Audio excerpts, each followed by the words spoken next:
Das Stück, das habe ich seinerzeit in Hochdeutsch mal verfasst. Und dann habe ich gedacht, das kannst du uns in Platt übersetzen und das ins Würdragen. Jetzt kick auf mich, das hier Lunge ist.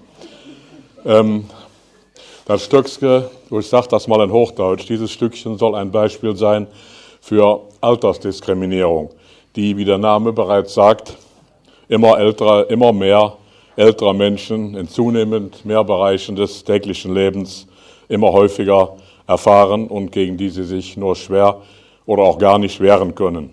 Dieses kleine Stückchen ist ein Beispiel. Man könnte zahlreiche weitere hinzufügen.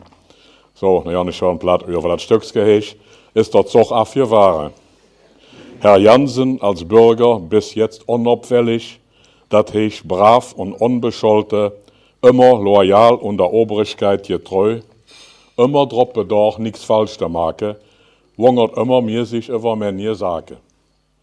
Wöl, wat früher her als Funktionären kennte, stellt hüsig Düx als Problem hem dar.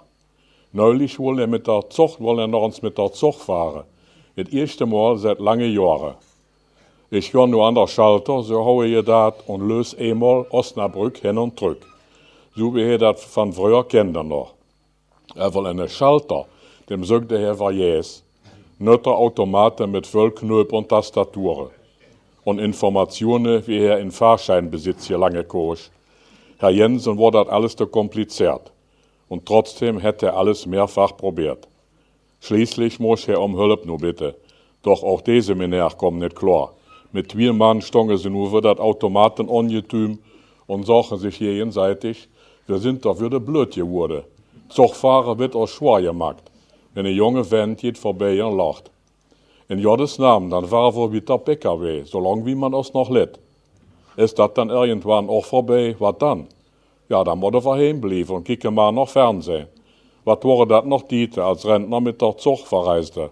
Nur sitzen sie heim, aber die Bundesbahn kann es sich ja leisten. So.